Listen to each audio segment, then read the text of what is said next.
Senhoras e senhores, bem-vindos ao Capital.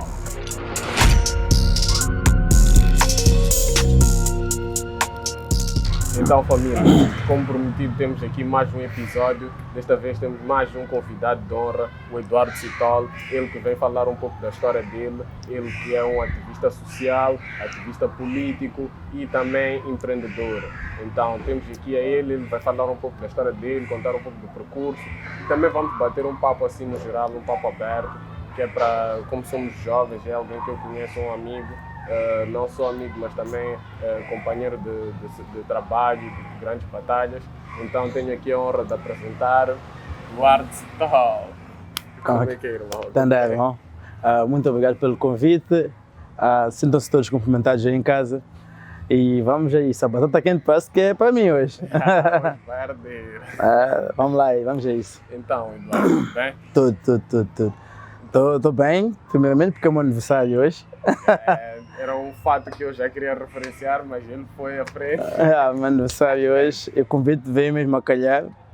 Parabéns mais uma vez, né? Obrigado, irmão. Muitos anos de vida, sucesso aí, que tenha sempre essa mentalidade, essa forma de ser. É alguém que eu realmente admiro pela forma dele ser, pelo caráter e pela visão que tem.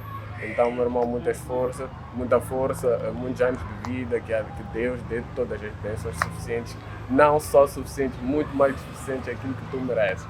Muito obrigado mais uma vez e agradecer a todos os amigos e família pela oportunidade de cá estar também e vamos a isso. Então, Eduardo, podes revelar quantos anos faz ou é uma incógnita, um mistério? Não, na verdade não, são 28 anos. Então, nesses 28 anos, o que é que tu aprendeste? O que é que tu tiraste de lição desses 28 anos? Para começarmos assim de uma forma mais... De uma forma breve, a coisa mais interessante que eu aprendi é paciência. Ter paciência com a vida. A vida nos coloca sempre em condições ou em situações de ter que amadurecer pelo processo. E nós como jovens somos imediatistas. Queremos as coisas de uma forma que... Porque a mídia também nos põe nessa posição de competitividade que não é verdade, é fictícia. Okay. Então nós queremos alcançar as coisas de uma forma muito rápida. E sentimos aquela coisa de eu não ter o que o Adams tem, ou não estar a viver o que eu acho que eu mereça, e parece que alguém, ou tem está a viver o que eu devia estar a viver. Então esta cena vai nos pôr numa posição de ficar em desvantagem com a vida, porque pares de viver a tua vida para viver a vida de outrem, ou a vida que as outras pessoas querem para si, e não a que tu queres para si. Okay. Sim, cada machamba é individual. É verdade. E cada um planta aquilo que colhe, né? Sim. Então, Eduardo, agora quem é o Eduardo? Qual foi a formação que o Eduardo fez? Qual é a visão que o Eduardo tem da vida? Podes contar-nos assim, de uma forma resumida a tua biografia?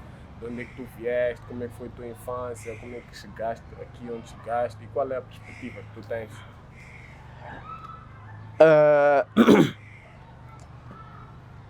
Eu fiz minha primária na Sumachil, na escola primária. A luta continua. Ok, joguei muito futebol lá.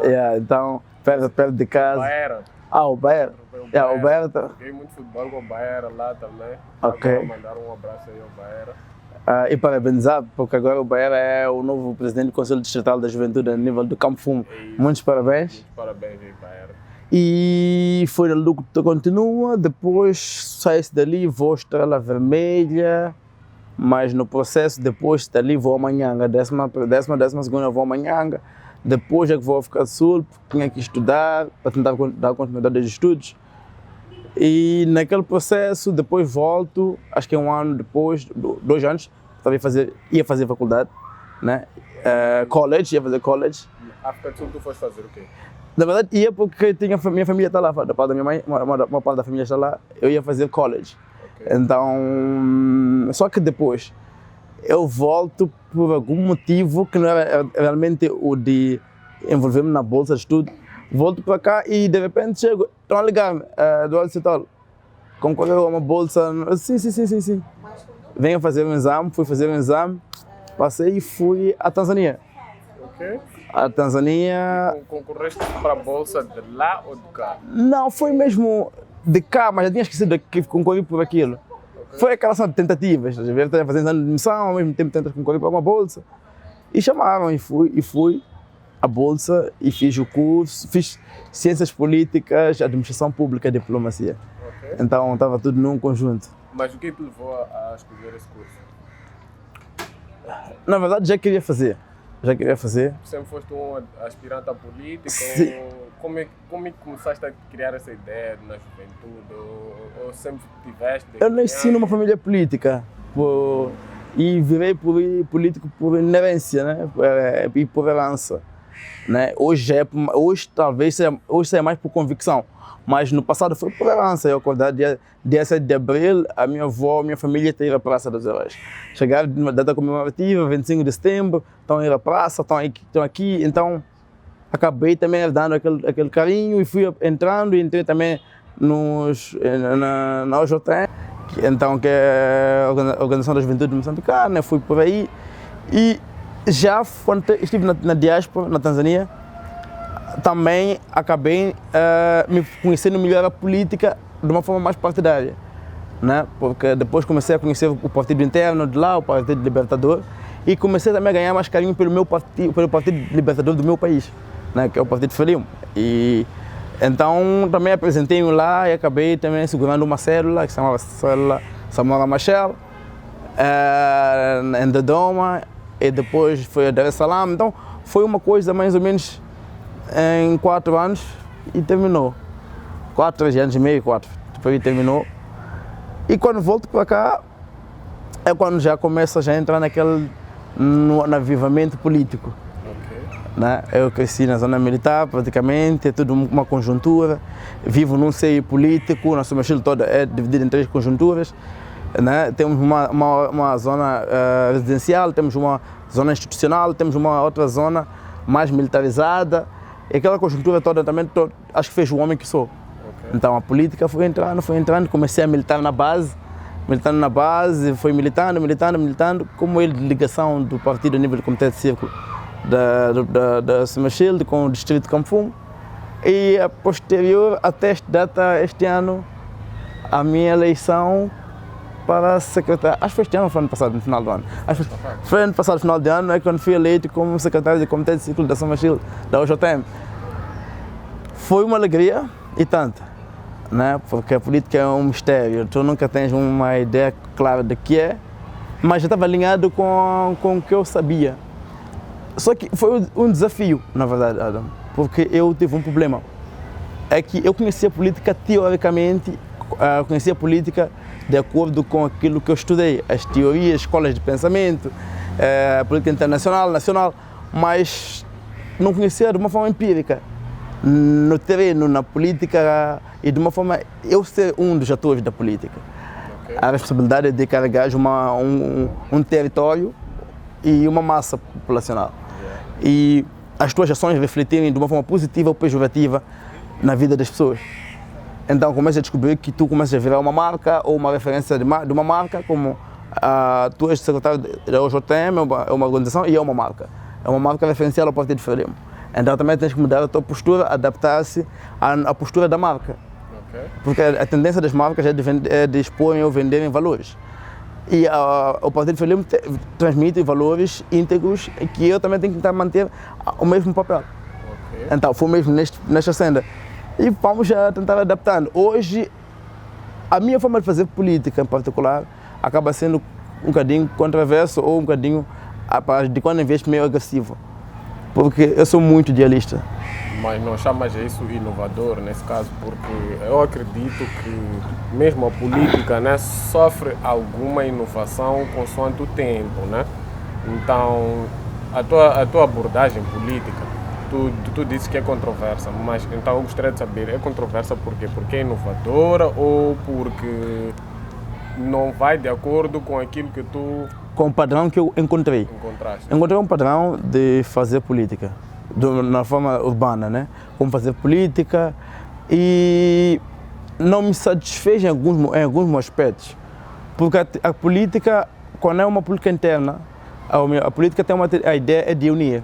É de criar uma forma de vivência positiva, mas para o desenvolvimento. Quando a tendência interna, ou entre nós irmãos, munícipes ou moçambicanos, há uma tendência de influência de força política, nos divide internamente. É complicado. É complicado porque a política não termina só a nível do partido, não termina só a nível de cidadania municipal ou a nível interno, né, de território moçambicano. A política tem uma função também externa, de influenciar a boa imagem interna, vai também influenciar na positividade de como somos recebidos ou como são feitos os acordos diplomáticos conosco. Okay. Porque fomos olhar numa vertente que, a exemplo da Tanzânia como Moçambique, um país como Moçambique que passou por uma luta de libertação nacional, zela pelo princípio de Mondial da unidade nacional. A unidade nacional foi criada no âmbito de que eram partidos diferentes. Sim. Eram partidos diferentes. Os três partidos que compuseram a Frente de Libertação de Moçambique tinham visões diferentes, aspirações diferentes, mas conseguiram combinar para a solução para o país. O que tem que nos unir não é exatamente os nossos princípios internos de cada estatuto partidário, é realmente o interesse final, que é o povo. O povo é que tem que sentir-se o impacto político. O desenvolvimento político num país vive-se de acordo com o envolvimento da sociedade.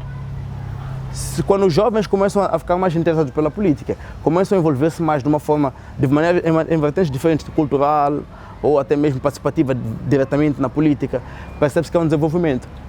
Porque não existe política sem polis, não existe política sem povo, não existe política sem gente.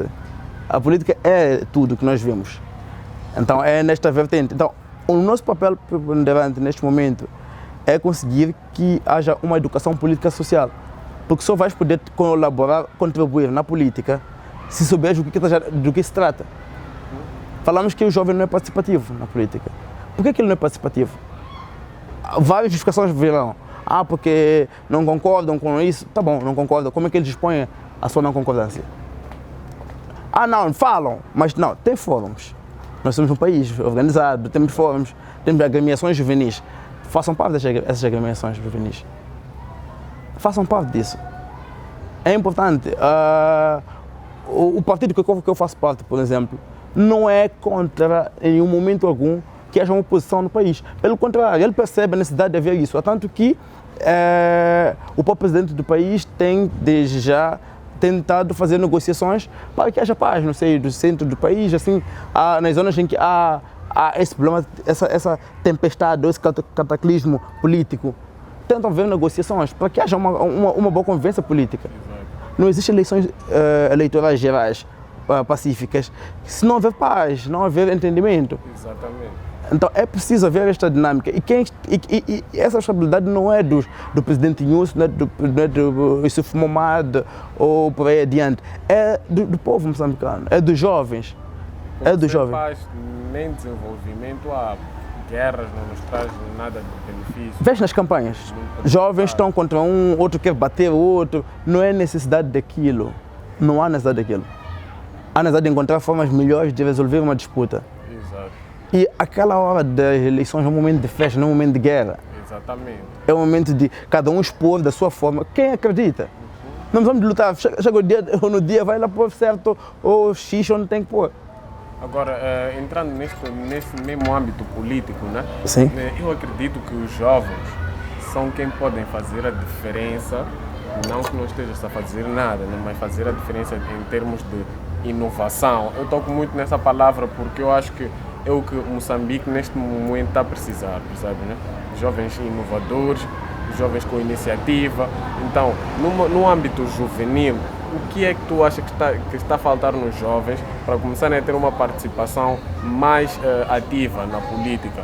Eu acredito que muitos, né, já conversei com vários jovens, eles dizem, não, eu não entro na política porque eu não gosto de me envolver nisso, porque ali é perigoso, porque podes perder a vida, ou porque vives pouco, ou porque és perseguido. Então, o que é que o Eduardo Sithole, como é que o Eduardo Sithole vê a política e o que é que acha que está a faltar nos jovens para a integração na política, nesse caso?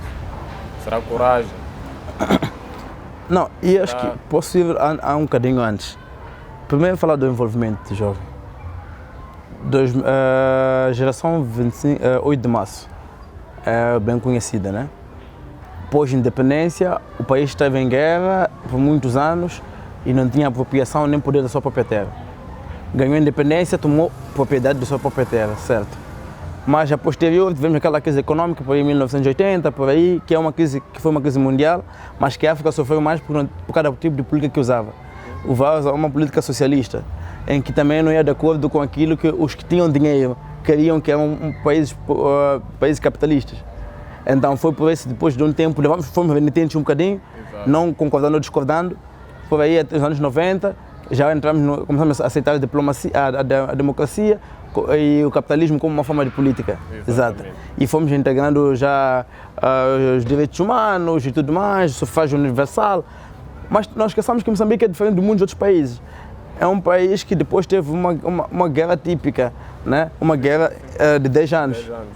E depois de uma guerra, temos o próximo processo, que é sim, que é construir uma paz. Exato. Construir é um processo de obra, fazer obra, criar alicerces, fundações para isso. O país passou por uma... Nós estávamos a sair de uma guerra, entre aspas, né? Sim. Que foi a maior guerra que nós tivemos, que foi contra o colonialismo. Depois disso, depois de um tempo termos conseguido a independência, entramos numa outra guerra interna, que certo. foi desses dois partidos opostos, né? Que nesse caso é a FRELIM e a RENAM. Então esse tempo levou-nos muito tempo para nós entrarmos no ritmo de desenvolvimento, né? Certo. Entrando na onda daquilo que tu estavas a dizer. Então, agora chegamos a um ponto em que, após este processo, começou-se a criar paz, a construir essa paz, construiu-se construindo, tanto que tivemos a presidência do presidente Chissano e foi por aí, depois voltou a entrar de novo e começamos a ver alguns desenvolvimentos, certo? Mas a política é dinâmica, o mundo é uma aldeia hoje. Então, o que acontece é que chegamos a um processo de evolução. A internet, que é o que conecta o mundo hoje de uma forma rápida, também trouxe também algumas coisas, que é fácil acesso à informação. Exato. As decisões ou envolvimento juvenil no passado, que era de uma forma só de orientação, de não questionamento, era assim em função do momento em que nos encontrávamos. Exato. Né? O inimigo era comum, o inimigo era externo. Então é tendencioso que nós tenhamos uma união, todos aqui, tenhamos uma única união, porque também estamos dentro de um processo. Agora, mas quando o inimigo é interno, então, normalmente, então tem que haver divisões, há dois grupos que se formam. É comum também. Sim. Agora, nesta mesma cena, todas essas guerras envolviam jovens. Quem faz guerra é jovem. É que vão ao campo de batalha. Agora, os jovens da guerra, da luta de libertação nacional, não são alguns deles participaram nas duas guerras, mas já não eram tão jovens assim. Exatamente. Esses já vão tomar a dianteira como comandantes, alguns deles.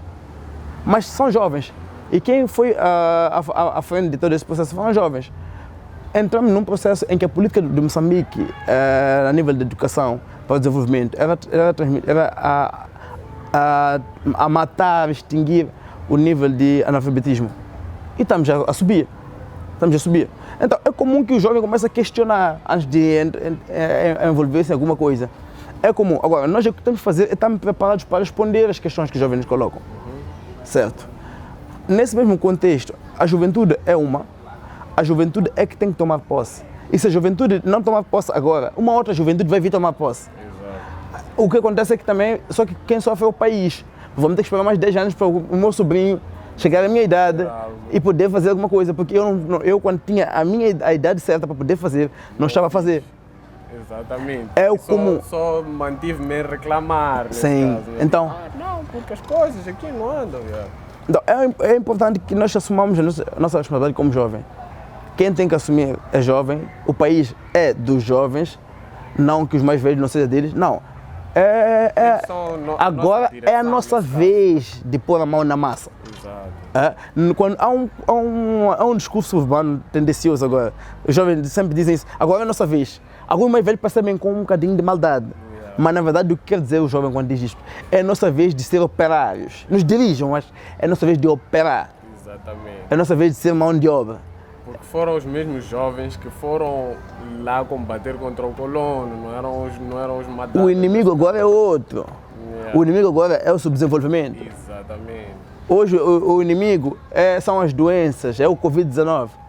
O inimigo hoje é a falta de informação correta. Hoje o inimigo é a falta de união entre os jovens, é a falta de percepção do que é realmente importante e o que é urgente. A vida parece ser urgente, mas o importante o que é? Exatamente, isso é verdade. Eu costumo dizer-me que, como tu disseste, né, a vida, para mim a vida é uma selva, percebes, né? Certo. Que se tu continuas a ser, por exemplo, uma gazela na selva, sempre vai aparecer o leão e vai te devorar, né? Então, se tu tentas progredir, sair da gazela, tentar ir para um outro animal um pouquinho mais forte, até um dia chegar ao leão, mas para isso tem que começar, né? Então, eu acredito muito que... Mas agora, Adams, se olhares nessa mesma onda de ideia, em que um já nasceu gazela, é gazela. Não vai mudar. Agora, estás na selva, certo? Yeah. Ou, então, olha, seja uma gazela, tu não vais deixar de ser gazela, mesmo se tu tornes uma gazela forte. Yeah. Vai continuar sendo, o leão, quando for te ver, ainda vai te ver como presa. Ele não pergunta se aquela é uma gazela forte ou uma gazela fraca. É uma gazela.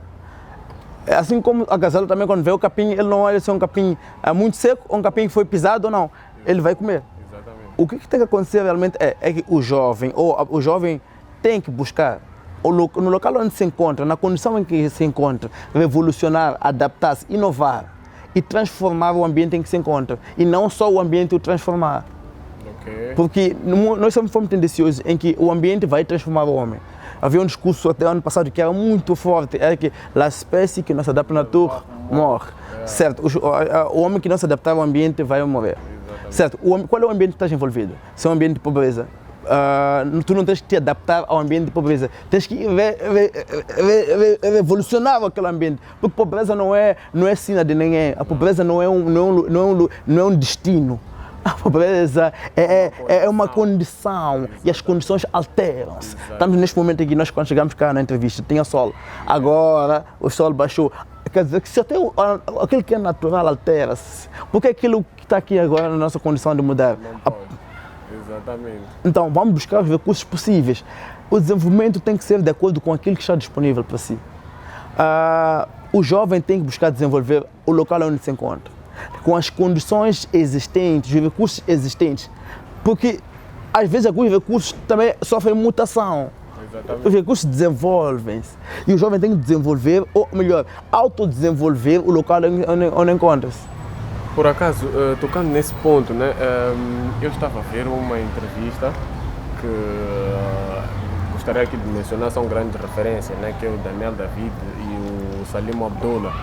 Eles estavam a explicar que no tempo deles, no tempo de jovem, as condições eram piores que em relação aos dias de hoje, mas eles, se fores a ver, hoje em dia são referências no mercado em termos de empreendedorismo, em termos de mindset. São pessoas que têm sempre postado coisas revolucionárias e eu acredito que eles têm a mesma vertente. Então, o que eu quero dizer com isso é que, tocando mesmo nesse ponto que tu estás a explicar e a referenciar, que nós temos que revolucionar aquelas condições que nós temos. Então, isso chegando aqui ponto, nós hoje em dia estamos muito acomodados, nós como jovens. Para ser sincero, eu não digo os jovens, digo nós, porque eu sempre levo a camada comigo, porque nada vale eu apontar o dedo a alguém enquanto eu tenho mais 3 dedos ou 4 dedos a apontar para mim, percebes? Então eu digo nós porque eu acredito que nós devemos mudar essa mentalidade, nós temos que ir atrás das coisas, nós temos que revolucionar o mercado. Nós estamos muito acomodados na cidade, por exemplo, né? Não todo mundo quer viver na capital, todo mundo quer ter um carro bonito, quer estar aí no South Beach e tal, mas quando chega já a hora de pôr a mão na massa, dizer ok, vai lá para o mato, vai lá atrás de recursos para começar a trabalhar, criar um empreendedorismo lá, porque a oportunidade, de certa forma, se nós formos a ver, está ali onde não há muitos recursos, não há aqueles serviços. Por exemplo, aqui no Maputo, se tu fores atrás de prestadores de serviços, tu vais encontrar milhões de pessoas que vão te prestar serviços, digo, entre empresas ou não empresas, pessoas individuais. Mas se tu vais para um sítio mais recôndito, tu não encontras com tanta facilidade assim tantos prestadores de serviços. Mas talvez, agora, se olhar nesta mesma vertente, eu acho que eu vou ser tua posição hoje, brincadeira. Assim, alguns serviços são prestados em função também do ambiente, certo? Eu não tenho como prestar um serviço de saneamento, por exemplo, de fossas, se num lugar que não existe fossas, usa-se covas. Exatamente. Não é? Então, agora é normal que realmente há um serviço que é mais, há serviços claramente que são para uma zona mais desenvolvida, que tem só mercado numa zona de desenvolvimento, ou já desenvolvida, ou em melhores condições para poder aplicar o próprio empreendimento. Então é importante que haja um papel que é do jovem empreendedor, já falo como empreendedor, há um papel que é do empreendedor, realmente, de empreender, descobrir como aplicar os recursos existentes para desenvolver o local. Mas também tem um outro lado que já não é seu como empreendedor, é sim uma função governamental, é uma questão das políticas públicas existentes. Não há uma equidade de políticas públicas. Para quem trabalha com negócio, eu vou deixar um trecho aqui. Vou dar um exemplo. Um dos hotéis 5 estrelas na cidade de Maputo, não vou dizer qual, é capaz de um prego ser 1.500, um prego ser quase 1.200 alguma coisa. O mesmo prego, se eu for agora a Chezavan, tem alguém que tem lá um pequeno restaurante, um takeaway, e vende ele nem consegue vender a 250 um prego, porque ninguém vai comprar. Mas a lei de trabalho diz que o pagamento de salário desta pessoa deve ser por aí, no trabalho de restauração, são por aí quase 6.000 ou um bocadinho a menos, talvez, eu posso falhar os números, mas não foge entre 4 a 6, neste mesmo período. A lei, sim, esta mesma lei é aplicada naquele restaurante que é de 5, que o mesmo prego é de 1.200 alguma coisa, e lá em Zizavan, onde o gajo ele não consegue vender a 250, vende a 150. E no final do mês ele tem que pagar salários. E a forma de entrar lá, o fluxo é diferente, mas as políticas econômicas de taxas não são diferentes, é igual. Então, este não é um problema do próprio empreendedor, é um problema das políticas públicas, em que, de quando em vez, há políticas que não são aplicadas de acordo com o ambiente, com as circunstâncias do próprio ambiente. Como é que eu vou pagar um salário de 6.000 meticais ou 5.000 meticais se eu não consigo fazer este dinheiro nem em 5 dias, ou nem em 10 dias? Mas a lei de trabalho exige-me que eu pague. E a inspeção sabe disso. Então, é importante que haja o envolvimento do jovem também, não é só em reclamar essas questões de pobreza, tem que identificar qual é o fundo dessa pobreza. E esse é um dos fundos. O problema é esse, um dos problemas é esse também, governamentais, que é das políticas públicas. Tem que haver uma clareza de fiscalização, da administração, a quem de direito olhar nesta vertente, de que como é que aplicamos essa mesma lei num ambiente em que não é possível acomodar esta lei, né? E diferente de quem acomoda ao nível de um hotel 5 estrelas, em que é possível pagar aquela pessoa 5.000 realmente porque ele faz aquele dinheiro. Sim. Então, mas tocando nesse ponto, eu vou não discordar, né? Mas dar a minha vertente da situação, a minha opinião, né? da situação. Eu acredito que, por exemplo, estamos a dizer em Chizavan, nós vamos lá vender um prego a 150 meticais, o mesmo prego num hotel está a 1.500, né? Quantas pessoas entram num hotel para comprar um prego de 1.500? Vamos dizer umas 5 por dia. Mas aquele 150 em Chizavan, ele consegue apanhar um maior número de população. Ele é normal conseguir vender 15 a 150, 20 ou mais. Essa perspectiva é idealista. Vou dizer por quê. É idealística, porque se conhece Chizavan, é uma povoação que realmente não é cultura comer prego. Não é hábito porque o custo de vida é baixo. Sim. Ninguém entretém tirar 150 para comprar um prego, em que a família em casa não gastou 100 meticais para fazer almoço. Há uma realidade, há uma disparidade. Então, às vezes as políticas que nós aprendemos econômicas ou as teorias não são reais, não batem com o que está acontecendo no terreno. Em que depois mesmo as finanças, quando vai cobrar, eu posso pedir para ele preencher o tal modelo, não sei se é modelo, não é modelo 10, acho que é isso, não sei qual é de pagamento dos impostos, em que as minhas vendas, é possível que num dia, numa mercearia lá, só entre uma pessoa comprar doce, é um dia, e depois fico uns 3 dias para entrar alguém para comprar, vamos supor, açúcar. E nesta mesma cena, o que dificulta? Não é que lá não é possível, porque tem população, mas lá fora da minha mercearia, tem uma senhora que também está a vender açúcar. Quando a criança está a entrar, quer ir comprar açúcar, ela diz: "Ei, Uiacui, vai para onde?" "Ah, venha comprar açúcar aqui." Aquela senhora lá não paga imposto, eu pago. Não compraram em mim, eu estou a pagar o território. Mas aquela senhora lá embaixo não pagou nenhum imposto e praticamente tem um lucro de 100%. E eu tenho que pagar os impostos e mesmo assim tem um barramento de quem está a comprar lá fora. Então há uma pequena desorganização e essa não é uma responsabilidade do jovem empreendedor, é um desafio dele. mas é uma responsabilidade do governo dia responder positivamente a este problema, porque é lá onde que o povo realmente está a sentir o impacto. Porque é de lá onde há de vir a possibilidade de poder pagar uma escola condigna, pagar a saúde condigna, porque a saúde compra-se, né? A alimentação compra-se, o bem-estar compra-se. Então, são esses pequenos detalhes, mas também dizer que não possam vender aquelas senhoras lá fora é complicado, porque ela vai te explicar que, olha, o filho só conseguiu ir à escola porque ela vende ali um tomate ali fora. Essa é uma questão de pobreza mesmo, e tem que ser resolvida com o próprio governo. Esse é um papel do governo. Agora, nós jovens já percebemos que essa problemática. Quais propostas já fizemos de uma forma escrita, clara, ao governo? Quais propostas já lançamos, em vez de lançar no grupo do WhatsApp, que lá o governo não vai responder, ou se o governo, em forma de pessoa, responder, é só para entreter. Mas já alguma carta já foi enviada a dizer que, olha, ou até o Parlamento, porque eu acho que é o lugar, a casa do povo. A cada distrito a cada distrito ou localidade ou área de jurisdição provincial tem deputados na Assembleia da República que representam. Que essa é uma das falhas, Por que esses mesmos deputados, eu acredito que uma proposta seria ter um gabinete fixo nas suas zonas de origem. Por quê? Porque o povo tem que ter, eles representam quem? O povo. Então, o povo tem que ter contato com eles direto. Frequente, não uma vez em 15 dias. Eu fui a ver na cidade de Maputo uma vez em 15 dias e eles lá no terreno deles, porque assim é agregar melhor desenvolvimento. Não esqueçamos que os deputados são eleitos diretos do povo, que é defender os interesses do povo. Então, essa é uma questão que é política, mas é uma política que há uma falha de nós como pessoas, como estruturas. Se colocar cada pessoa no seu devido departamento ou lugar e conseguir responder ao desafio no seu lugar, veremos que teremos melhores resultados. Porque só quem está no terreno é que consegue responder ao problema. Okay. Sim. Mas tocando exatamente nesse ponto, né?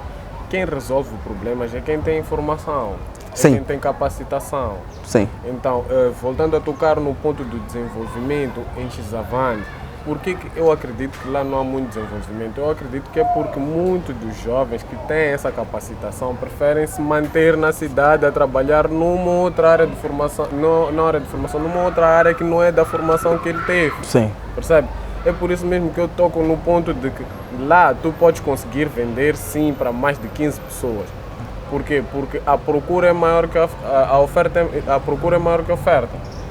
Mas nesse momento não está a ser assim, porque a oferta não está a ter, digamos, rendimentos suficientes para que haja procura. Não sei se me entende. Se nós melhorarmos a qualidade, sempre que nós melhoramos a qualidade de um produto, sempre vamos ter que melhorar também o preço. Porque tu não vais melhorar a qualidade e continuar a manter o mesmo preço. Uhum. A qualidade de vida muda consoante a economia. Né? Qual a forma mais rápida de desenvolver um povo? Qual a forma mais rápida de desenvolver a vida de alguém? Hoje é um jovem desempregado, sim, que não tem uma vida estável.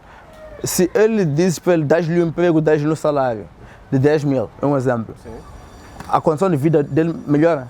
Eu acredito que não é dinheiro nem um emprego. Não, mas a minha questão é numa forma clara. Sim. Se ele começa a ganhar 10 mil meticais, ele antes não oferia nenhum valor. Se começa a oferecer 10 mil meticais hoje, em 3 meses, será que a vida dele, de uma forma externa, assim, olhando, melhora? A condição de vida, de alimentação, planos fixos melhoram. Ou melhor, ou já dá a capacidade de poder ter espaço de poder fazer os planos ou se organizar? Eu acredito, sinceramente, que não existe melhoria ou desenvolvimento para alguém que não tem uma forma de ver ou uma capacitação para poder criar esse desenvolvimento. Isso que tu disseste, eu posso dar a alguém que não tinha emprego, nem nada, dar-lhe 30 mil por mês, dar-lhe emprego, dizer ok, agora durante 3 meses faz acontecer da tua forma. E nada acontecer, ele pegar nesse dinheiro, ir para uma barraca, continuar a manter o mesmo estilo de vida que tinha antes, mas hoje só tem dinheiro, percebes? Ele está de uma certa forma esbanjar aquele dinheiro. Agora, nós saindo desse indivíduo que está a esbanjar dinheiro, não, saindo desse indivíduo, saindo dessa vertente de que ele que pegou o dinheiro não melhorou a vida dele, sim, mas melhorou o poder de compra dele. Exato. Exato. Então o que vai acontecer a nível do seu círculo, do seu meio? Automaticamente ele não comprava pão, comprava um pão, já vai comprar 3. Aquela senhora que vende pão, para aquela família já não vende um pão, vende 3 pães. E o mesmo acontece no meio de muita gente que também, então ele não comprava frango de antes, então tem um senhor que vendia frangos 1 por dia, mas tem um gajo que já compra 2 agora. Então, nesta vertente de compra, de impacto direto. Pode melhorar. Não, porque é compra e venda. Exato. Se há compra, da demanda, a demanda aumentou, mas só vai funcionar essa demanda ou até os preços. iPhone 12, 13 Pro Max baixou hoje para 35 mil meticais, é só hoje, amanhã volta ao preço normal de 100 e tal. Tu não tens esse dinheiro para comprar, mas baixou, mano, está 35 mil meticais hoje, na caixa. É vantagem para ti? Não. Por que não é vantagem para ti? Aquela política não funciona para ti porque não tem recursos para poder aceder. Exato. Então, algumas políticas são realmente boas para toda a juventude. Mas se não tens como aceder à política, não tens acesso, cartão de convite, não tens como aceder àquela política ou te prejudicar ou te beneficiar, não é democracia, não te beneficia. Porque tem que ser um poder de escolha meu, eu tenho que ser eu a poder errar, mas não pode ser uma coisa que há uma limitação já clara de vida que eu não posso alcançar. Eu não consigo comprar um açúcar porque eu sou irresponsável. Não, tem que ser porque eu fui irresponsável, não comprei açúcar, então amanhã vou saber que tenho que comprar antes. Yeah. Mas se eu não tiver esse espaço, não, o gajo não compra açúcar porque é responsável e é melhor lhe educarmos que tem que comprar açúcar. Mas tá bom, lhe educaste, yes, and then, e depois? O gajo não pode comprar açúcar de novo.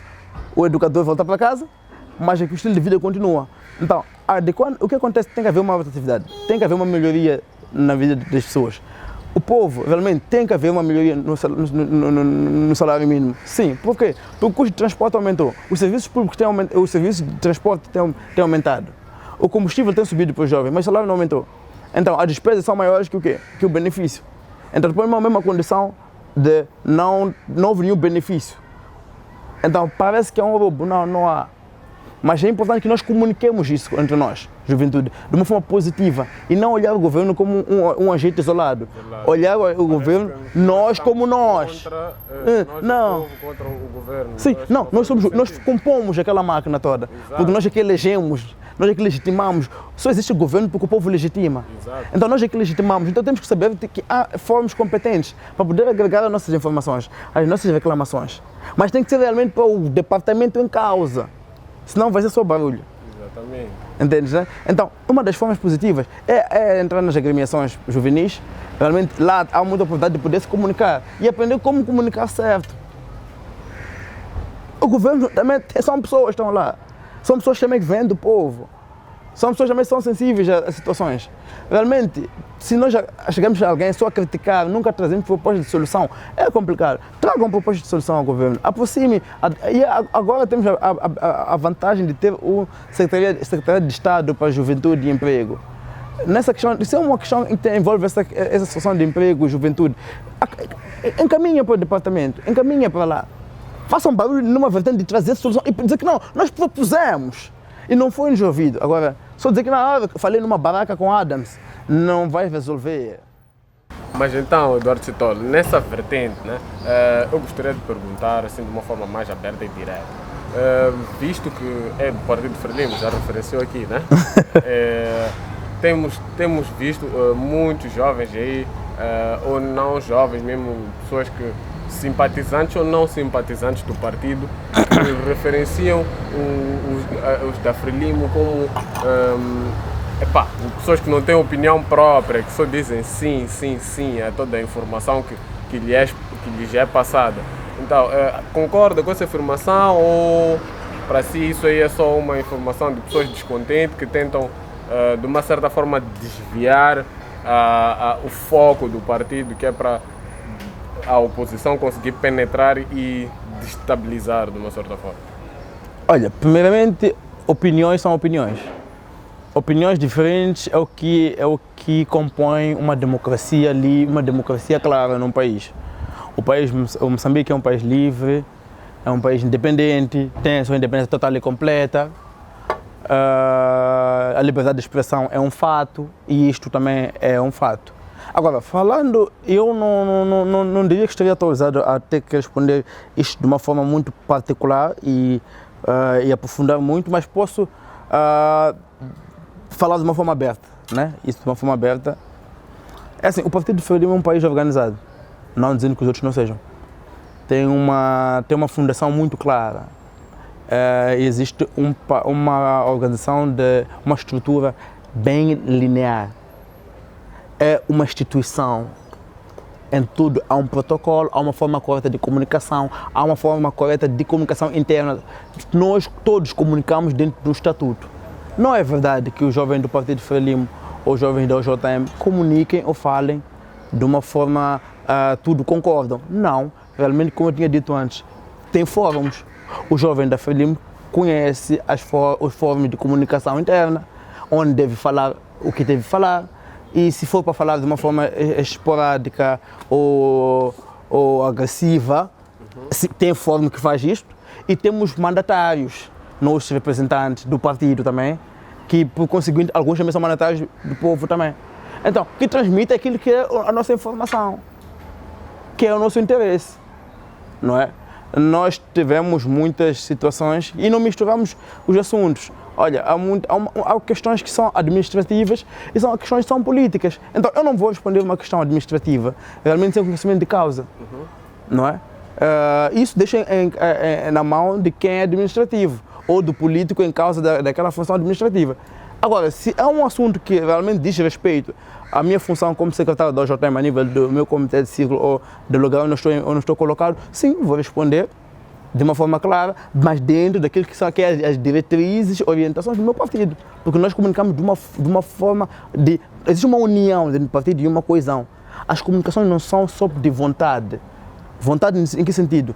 Tem que haver um alinhamento de percepção, há uma lógica de comunicação, há realmente algumas coisas que nós falamos aqui fora estão a ser discutidas lá dentro também a nível do partido.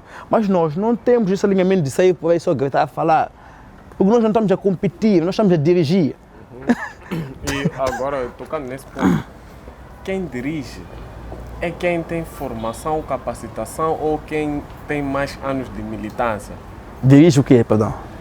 Um cargo, por exemplo, um secretariado, ou chega mesmo a um cargo político muito mais elevado, como ministro, presidente, é quem milita ou quem tem formação ou capacidade para estar naquela posição. Porque eu posso lhe dar um exemplo. Há bons militantes, pessoas que cumprem todas as missões do que o partido lhe indica, mas não tem aquela formação em comparação a alguém que foi estudar fora, um exemplo, que já tem uma informação mais, como digamos, mais acadêmica. Desculpa lhe cortar, só para não ter que fugir do ponto, não vou fugir da ideia. Primeiramente, o partido não é uma empresa. Nós não estamos a contratar funcionários. Desculpa, não estamos a contratar funcionários. É militância. São membros e simpatizantes que são dirigidos por um estatuto, não é? Há regras de comportamento dentro do próprio partido, certo? Os cargos de direção e chefia são por eleição, certo? Por uma democracia interna do partido. Sim, é por vontade dos quadros, por confiança dos quadros. Certo? Sim. Então, há muitos critérios internos, há vários critérios que vão em torno de tudo isto, que é a militância, não é? Como tinha dito, a militância, a participação, não é? O tempo de militância também é uma coisa que porque demonstra o tempo de compreensão da máquina, ou quanto tempo conhece o partido. Então, tudo isto é uma componente, não é algo isolado. Agora, em específico para cargos de ministro, cargos de presidente, quem decide, ainda assim, a nível partidário, ainda quem decide são os militantes do Partido Frelimo. Não vou dizer qual é ou qual não é. São os militantes do Partido Frelimo. São os membros que têm cartão do Partido Frelimo que decidem realmente quem avança a nível interno. Agora, decisões políticas, então, mas que claro, quem decide quem é o ministro é o presidente que foi eleito pelo povo. Ele que aponta o gabinete. E o gabinete também é por confiança dele e normalmente é por elege dentro daquilo que é o plano quinquenal dele para quem agrega os valores que vai responder melhor ao dilema do Ministério. Então, voltando, né, eu percebi de uma forma assim mais aberta, sim, mas voltando ao ponto, Sim. Aquilo que é a minha questão, acho que ainda não Sim. estou claro nessa questão, né? Quem milita é quem consegue ter sucesso ao chegar a um cargo, por exemplo, que ambiciona, é isso. Não só quem tem formação. No Estado, independentemente se a pessoa que milita não tenha formação, é isso. no Estado é de praxe, é estatuto, que o membro do partido, né, o jovem é um membro do partido, tem de eleger e ser eleito, não é? Há um protocolo de propositura. A questão de militância, sim, é importante, não é? A militância é participação. É uma espécie de uma educação também, né? Sim, é participação nas atividades. Então, normalmente, agora, os membros do partido, em particular, não estão a militar em função dos cargos ministeriais. A nossa militância é porque é nossa casa e quem tem que limpar quando acorda de manhã sou eu. Nós não estamos à espera do partido dar para nós damos ao partido. E fique claro que os membros do Partido Frelimo não estão a trabalhar em função de um cargo. Nunca houve promessa internamente, no nosso estatuto não nos prometem cargos. Pelo contrário, nós membros é que temos que dar vida pelo Partido Frelimo. Então eu ignoro e desconheço esse princípio de que temos que militar para poder ter um cargo. Só os que militam mais é que têm um cargo, os que fazem isso têm um cargo. Não. Aquele camarada que está à procura de um cargo, não sei como é que ele faz para ter, mas o partido reconhece, atribui realmente recompensas de motivação, de trabalho, responsabilidade de trabalho às pessoas realmente que estão a militar no partido e que dão pelo partido. O dar pelo partido é por uma questão de vontade, de militância, de confiança com o partido. E não há nenhuma publicidade, nem eu nunca ouvi uma publicidade de que milita para ser presidente. Não, quer ser presidente, luta, trabalha, fique na máquina, fique no processo. Chegar à idade de maturação, já tem trabalhado pelo partido, obviamente que também se houver um espaço lá de propositura, avança. Agora eu não sabia dizer, porque também é um estágio que eu nunca alcancei. Não é? Assim também mesmo a minha candidatura à secretária da OJM nível São Machel não foi porque tive vontade realmente, sim, mostrei vontade, mas a minha extensão foi pelos membros do meu comitê. São os jovens que disseram, não, nós queremos esse. E tem que ser assim. Mas só vão querer quem trabalha. E esse é o princípio do Partido Frelimo. Mentira. Ok. Muito belas palavras aqui, já a exaltar o Partido Frelimo. Mas agora, mudando um pouco de tópico, né? Certo. Eu gostaria de saber qual é a motivação do Eduardo Citolli ao levantar dia a dia, porque eu acredito que isso é uma grande... Para quem não tem essa garra, essa força de vontade de levantar todos os dias, há quem acorda 5 horas e durante o dia está sem motivação, mas há quem acorda às 10, mas já acorda cheio de motivação. Então, o Eduardo Citolli, não digo que o Eduardo Citolli acorda às 5 ou às 10, né? Mas qual é a motivação que o Eduardo Citolli tem ao levantar da cama para ir atrás dos seus sonhos, ir atrás de... É a nossa vez. É a nossa vez. É a vez da juventude. É a vez da juventude. Hoje apreciamos, não é que eu não aprecie a vida de um mais velho, que está a trabalhar, que trabalhou, que mostrou. E se for a perguntar como é que ele chegou ali, a dizer, trabalhou. Mas trabalhou na sua juventude. Então é a nossa vez de trabalhar como jovens. E a única forma só ganha quem luta. Só ganha quem luta e é a nossa vez de lutar. Não existe uma fórmula para o sucesso. Agora, posso dizer que existe um ponto de partida. O ponto de partida é lutar. É lutar. É cair, todos os dias falhar mil vezes, falhar todos os dias, para acertar uma vez só. Não, para falhar de novo amanhã de manhã, it's okay. Nós temos que ficar à vontade em não acertar todos os dias. Porque ninguém acerta todos os dias.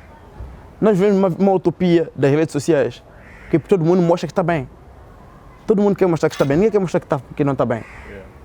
Porque quem está bem atrai mais pessoas para estar perto delas. Tocando nesse ponto das redes sociais, tu achas que as redes sociais veio nos ajudar ou veio de uma certa forma criar muitos, não digamos traumas, mas vamos dizer... Problemas.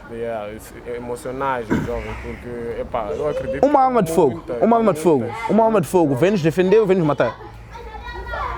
Vem fazer os dois. Então, é a mesma resposta que vou dar para isto. O que é a rede social? É uma arma. É um tipo de poder. O poder depende de quem está a usar, para que fim está a usar.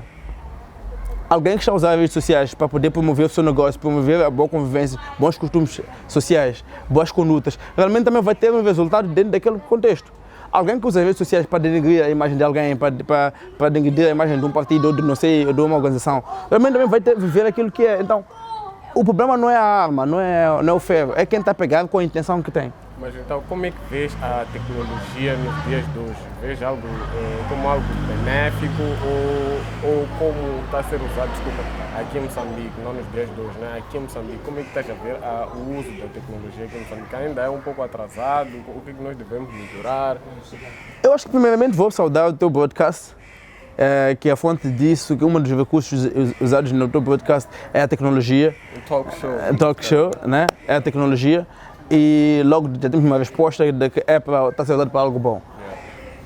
Até 10 anos não usávamos para isso, não tínhamos isso, não usávamos porque não tínhamos, hoje já temos. Então não podemos isolar. É normal que as coisas negativas num país ou num lugar onde tem muita gente seja mais visível, mas não podemos qualquerizar ou pequenizar os bons gestos, as boas coisas que a própria tecnologia tem. Há muita gente boa a trabalhar com a tecnologia. A tecnologia nos permite melhor defesa da soberania. A tecnologia permite nós sabermos como responder a uma questão que está nos Estados Unidos hoje, mas tu consegues responder ao mesmo nível, ao mesmo problema. Então, a tecnologia depende de como está a ser usada ou quem está a usar. Eu sempre olho a tecnologia como uma arma e depende de quem está a usar. Se quer usar melhor, tem que haver um melhor treinamento. Já temos que, usando a mesma teoria que usaste antes, vamos treinar os jovens, treinar as pessoas para melhor usar a tecnologia. Sim? E sim, sempre. Não só dar a tecnologia e virem-se. Não, porque ninguém faz isso, nenhum governo ou nenhum governo pega a sua força militar na instrução básica um dia e dá arma, só dá equipamento e vão disparar na guerra. Não, dá um treinamento.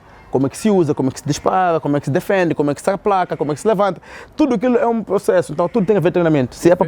Agora, desculpa te cortar, vendo que tu usas muito a política na tua vida, então eu queria saber, nos teus relacionamentos, também usas a mentalidade da política ou sabes muito bem dividir, tipo, essa parte profissional da parte pessoal?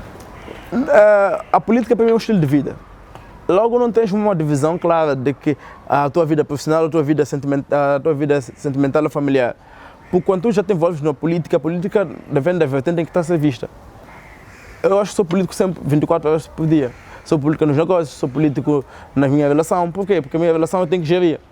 Eu tenho que gerir, tenho que saber como acomodar-me, como comportar-me segundo uma situação. Vem um novo desafio na relação, tenho que saber como transpor aquilo e não haver desentendimento entre o casal. Então, é como tu vês política. Há quem vê política como uma ferramenta negativa, há quem vê política como uma luta entre partidos. Há quem vê políticas, depende de... Manipulação. Sim, depende da dimensão que tu percebes a política. Eu percebo a política como um estilo de vida. É um viver, é uma maneira de estar, é uma forma de estar. A política é como se vive na sociedade. E eu, como vivo na sociedade, vivo da minha forma, do meu jeito de estar. É como eu vejo. Então, é possível que eu não saiba dividir. Se eu não souber, vou aprendendo. Vivendo e aprendendo. O Eduardo Cittoli vai trazer uma nova forma de ver a política para Moçambique, é isso?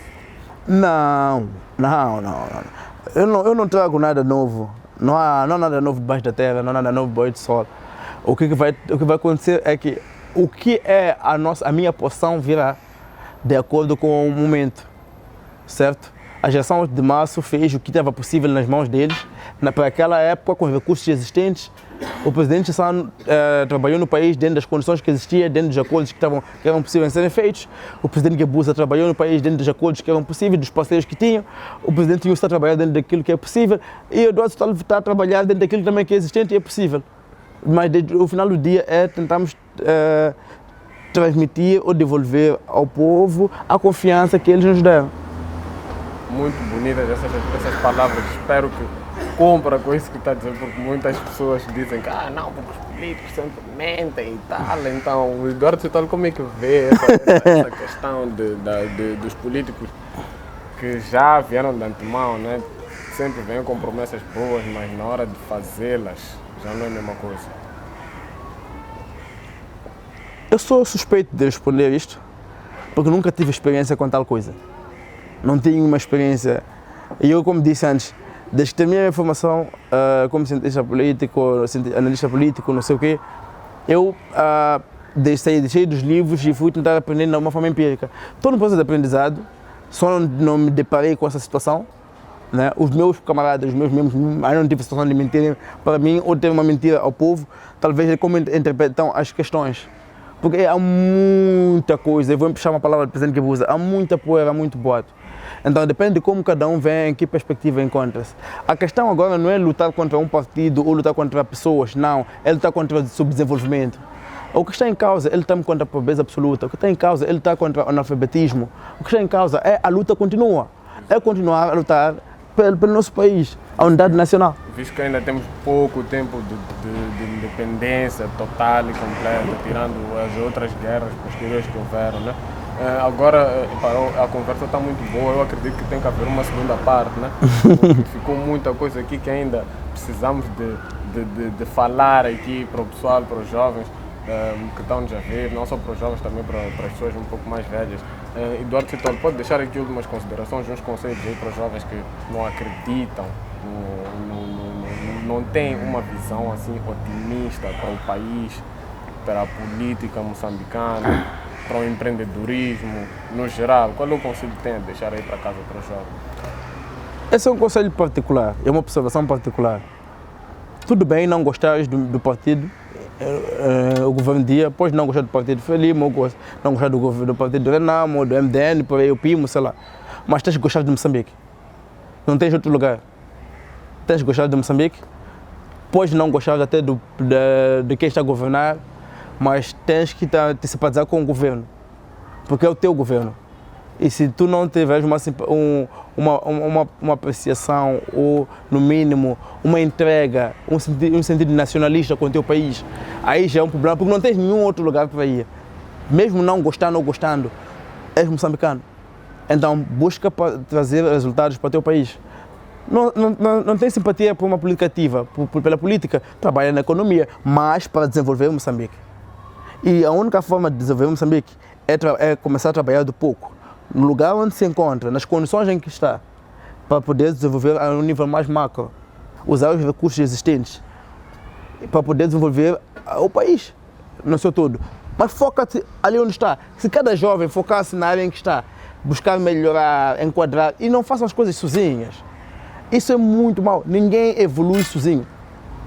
Procurem unir-se aos mais velhos, aos mais experientes.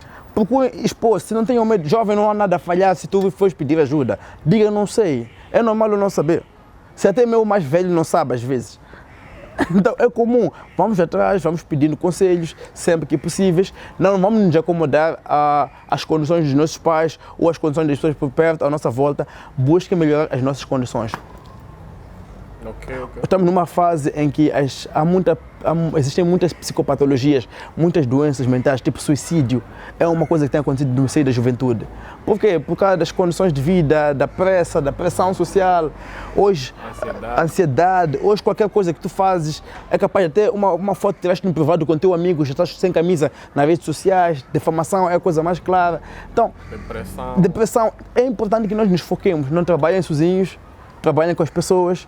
E percebam que o mal que tu fazes é plantação. Yeah. E eu acho que também deixamos um pouco redes sociais. Ok, que a tecnologia veio para nos ajudar, né? Mas também praticamos um pouco de desporto, coisas assim que vão ajudar a nossa mente, né? Sempre. Eu acho que nós jovens perdemos um pouco esse sentido do desporto, por exemplo, natação, futebol, basquete. Não que não se pratica, mas já não se pratica com a mesma frequência que se praticava antes. Nós aqui até antes tínhamos equipes de hockey patins, mas hoje em dia raro ouvir que tem esse tipo de desportos a serem praticados cá. Quero fazer-te ver uma coisa, já em forma de fecho. Houve uma crítica há um tempo atrás, porque em Dubai foi representar Mr. Kuka. Yeah. Foi representar Moçambique num festival. E isso disseram, não, tinha que ser Marabenta, tinha que ser Stuma Sukuma. E não está errado quem tinha que ser. Né? A condição primária é ser moçambicano.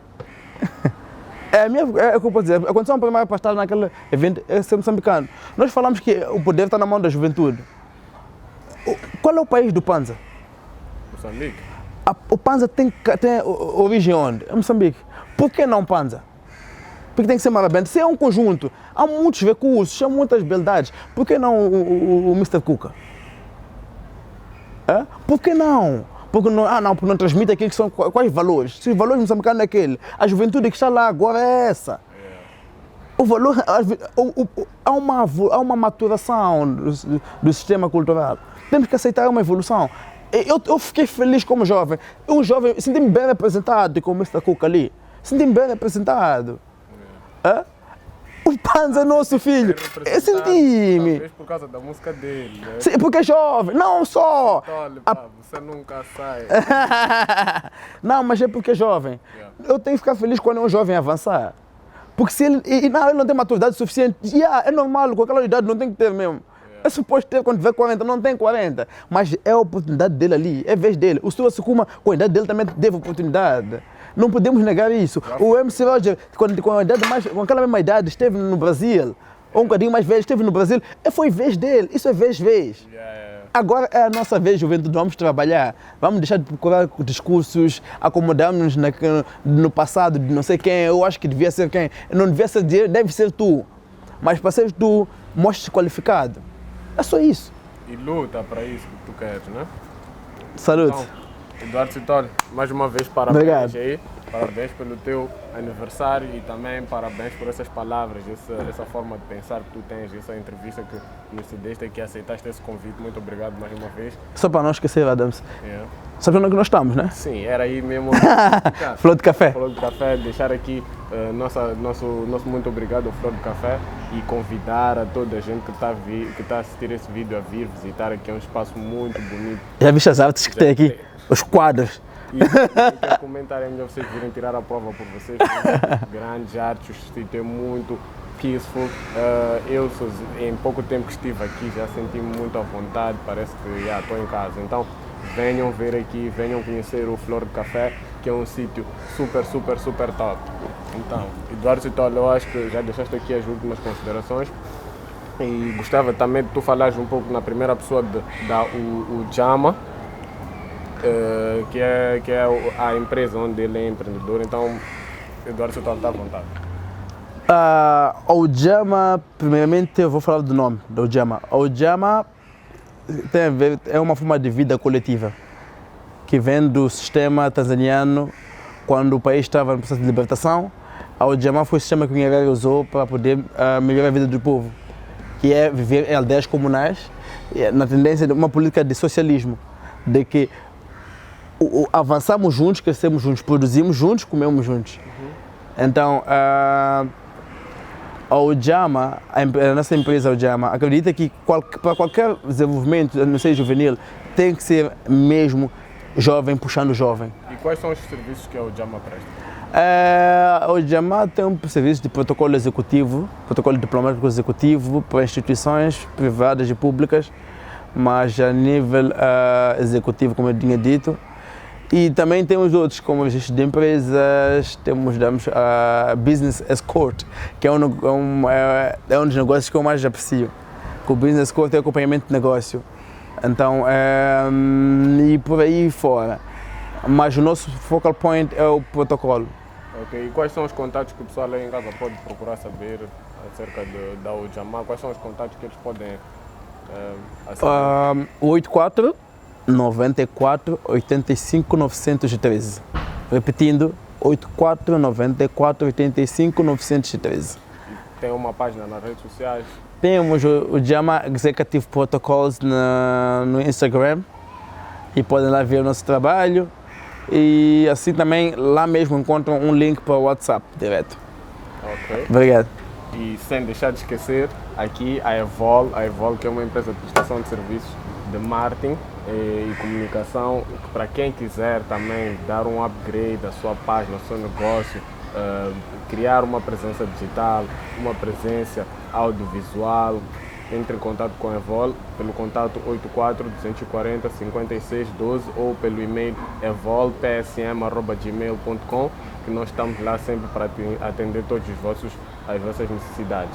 E também dizer para quem quiser ajudar de uma certa forma, a Capital tem aqui agora um programa de ajuda, né? Nesse caso responsabilidade social, Nós, todos os finais do mês, vamos recolher o valor, né, de pessoas que vão ajudar, tipo vocês, mesmo nós também vamos tirar um valor para ir sempre deixar em instituições de caridade para poder ajudar os mesmos. Então, se quiserem ajudar, podem mandar pelo M-Pesa também 84-240-5612. Então, podem aí ajudar, vamos deixar também no rodapé o número, que é para nós todos podermos, de uma certa forma, crescer, né? E eu acredito que ajudando, nós também seremos ajudados de uma certa forma. Então, muito obrigado aí pela atenção, pessoal. Esperem para os próximos episódios e fiquem ligados sempre.